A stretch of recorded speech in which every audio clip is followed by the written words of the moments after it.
Nii, ja nüüd tuleb siia Liisa Pass, kes räägib sellest, kuidas Tartu 24 kogukonnaüritustel see asi edeneb. Tere ka minu poolt.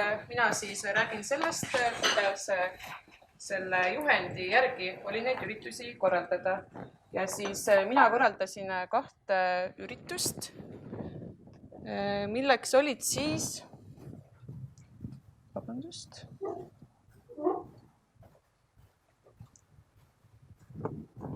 Milleks olid siis kodukohvik Poolakesed supilinnapäevadel ja siis augustis toimunud meeste garaaži Tartu 2024 ja Spark Maker Labi ühine kodukohvik Tammelinnapäevadel. Ja ma ütlen juba eos ära, et need üritused olid üsna väikese mastaabilised, et nende ürituste korraldamisel ei olnud selle juhendi rakendamine mingi probleem, et me saime kõik punktid ilusti täidetud ja lisaks sellele me saime ka omapoolseid lahendusi sinna juurde pakkuda, et ma nendest lahendustest ka räägiksin nüüd mõne sõnaga. Kodukohvikutes siis pakkusime, tegime ise süüa ka. Panime rõhu kohalikule toorainele ning kui eelarve lubas, siis ka mahetoodangutele, et näiteks meil supilinnapäevadel oli meil vegan purks, mille täidiseks oli siis üks kotlet, mis koosnes 100% eestimaisest kaalikast ja teraviljadest ja muudest sellistest asjadest. Ning näiteks Tammelinnapäevadel pakkusime sellist mulgiputru, kus olid kõik toorained olid eestimaise päritoluga. Siis loomulikult mõlemil üritusel kasutasime laia valikult taimetoitusid. Supilinnapäevadel oli meil niimoodi, et oli 50% lihtsalt lihavaba toit ja siis 50% vegan toit. Ja Tammelinnapäevadel olid mõned toidud ka lihaga, aga siis me panime rõhku sellele, et see liha oleks kohalikust toorainest. Siis loomulikult pakkusime inimestele ka kraanivett ja siis varusime tooraineid võimalikult suurtes anumates. Et võib-olla siit pildilt, mis siin all on, ei ole näha, aga siin me just demonstreerime, et me ostsime kõik asjad nagu hästi suurtes nõudes, et sellepärast, et on mõistlikum osta üks väga suur mannerge kikerherneid, kui näiteks 100 väikest purki kikerherneid, et see tuleb väga suur sääst pakendite mõttes siis. Siis panime rõhku ka pikaajalisele inventarile, et näiteks supilinnapäevadel kasutasime selliseid põupakke, mida sai kasutada ka teistel üritustel ning pärast ürituste lõppu me annetasime need Tartu kanapidajatele, et kõik läks väga loomulikku rada pidi. Siis samuti ei olnud meil ühekordset kodupaberit, kasutasime käterättisid, neid kasutame ka järgmistel aastatel ning ostsime Uuskasutuskeskusest igasuguseid retronõusid. Ja limonaadi serveerisime siis purkides. Ja kõik dekoratsioonid olid pärit kas jäätmejaamast, Uuskasutuskeskusest ja siis kes armastab käia sellistes poodides, see võib mõista, et see oli parim osa ürituste ettevalmistamisel, et ikka väga sugust põnevat kraami leidus nendes taaskasutuspunktides, mida sai pärast siis ka muudel otstarvetele rakendatud.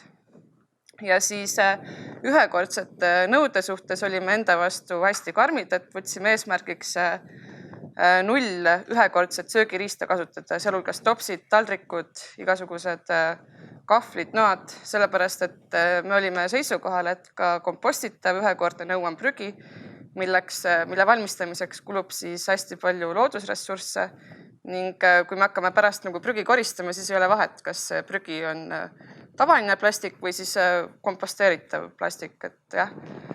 See oli ka korraldusliku poole pealt hästi palju lihtsam, et pidi pärast vähem igasuguste pakenditega ja topsidega jändama. Siis, siin on topelt juba, et rõhutame veel kord, et 0 ühekordset söögiriista kasutasime ja minimaalselt kodupaberit ja siis need asjad, mida me ei leidnud uuskasutusest, laenutasime tuttavate käest Facebooki gruppidest või siis panime mitmetest erinevatest juppidest kokku. Näiteks need lipukesed, mida me kasutasime supilinnapäevadel, need on tehtud vanadest kulunud padjapüüridest, mille puhul oli näha, et keegi neid enam vist padjapüürina väga kasutada ei taha. Nii, ja siis prügimajandusega sellega oli niimoodi, et kuigi me tegime sellised väikesed ämbrikesed, kuhu saab siis prügi sorteerida, siis meie külastajad tekitasid nii vähe prügi, et me isegi vähendasime nende ämbrite kogust, et näiteks Tammelinna päevadel kogunes Taarast ainult üks purk, mis oli pärit mingist teisest kodukohvikust, et siis oli nagu natuke mõttetu teha nagu panditaara kogumiskoht ja siis tavalise taara kogumiskoht, et kui ainult üks purk tuli. Ja siis panime võimalikult palju jäätmeid otse ringlusesse, et mida sai taas kasutada, need võtsime ise uuesti kasutusele. Tuleb arvestada hästi suure inimtööjõuga selliste asjade puhul. Et väga palju oli meil vabatahtlikke, kes olid siis nõudepesijad, dekoraatorid, asjade otsijad. Nendeks me kutsusime neid inimesi, kes siis otsisid erinevatest taaskasutuspoodidest inventari ja siis olid meil lauakoristajad. Et inimressursile me panime hästi suurt rõhku ja meie supilinna päevade kodukohvikul oli vabatahtlikuks tulemine nii nagu populaarne, et inimesed tahavad järgmine aasta meile kohvikusse tulla vabatahtlikuks. Ja me isegi panime lõpuks nagu sellise piirangu ette, et meil ei ole rohkem mõtet vabatahtlikke võtta, et nagu tulge järgmine aasta näiteks või nii. Siis tasub, nagu ka öeldi, tasub arvestada pikka ettevalmistusajaga, sellepärast et taaskasutuspoodide läbikammine võtab aega. Ja siis iga aasta tuleb teha üks päris korralik nagu dekoratsioonide ja nõudeinventuur, sellepärast et on paratamatu, et kui käib sadu inimesi kodukohvikust läbi, siis lähevad ka mõned nõud katki. Ja siis samuti on vaja ka aastaringset laovajadust, kus siis kõiki neid nõusid hoida. Ja selleks on ka ometi ruumi vaja. Ja siis meie sõnumid külastajatel olid sellised, et prügivabadus ning taaskasutus on atraktiivne ja omanäoline ning taaskasutus äratab loomingulisuse, sellepärast et piiratud ressurssidega peab kokku panema sellise omanäolise dekoratsiooni ja siis samuti sellisel meisterdamisel on kogukonda ühendav omadus, et kutsud naabruskonnast inimesed kokku ja meisterdate koos näiteks dekoratsioone ning see vähendab siis loomulikult ka kõikide külaliste ökoloogilist jalajälge. Siis minu poolt on kõik. Edastan ka tänusõnad ürituste korraldamisel ja kui küsimusi on, siis ootan julgelt. Aitäh! Kas küsimusi on? Siin slaidos tegelikult oli ka seda juba kelleltki seda dekoratsioonide taaskasutamist või üldse materjali taaskasutamist küsitud, et siin oli päris palju häid näiteid, et kui sinu kohvik oleks nüüd 10 korda suurem või oleks 10 sellist kohvikut pidada, mis sellise mudeli siis nii-öelda skaleerimisel kõige keerulisem on?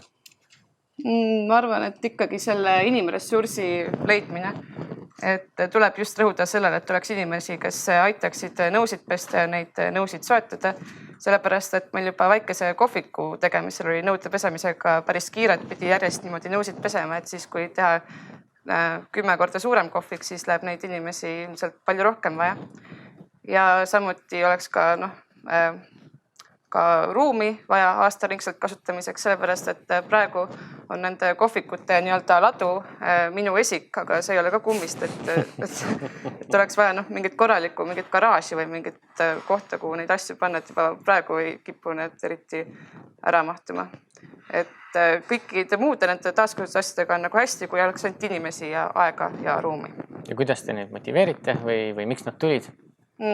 Esiteks me pakume neile head meelelahutust süüa ja me ise oleme ka hästi sõbralikud nende vastu ja teeme kõik, et nad tuleksid nagu tagasi meile. See pange siis kirja, et tasub olla sõbralik. Aitäh sulle! Aitäh!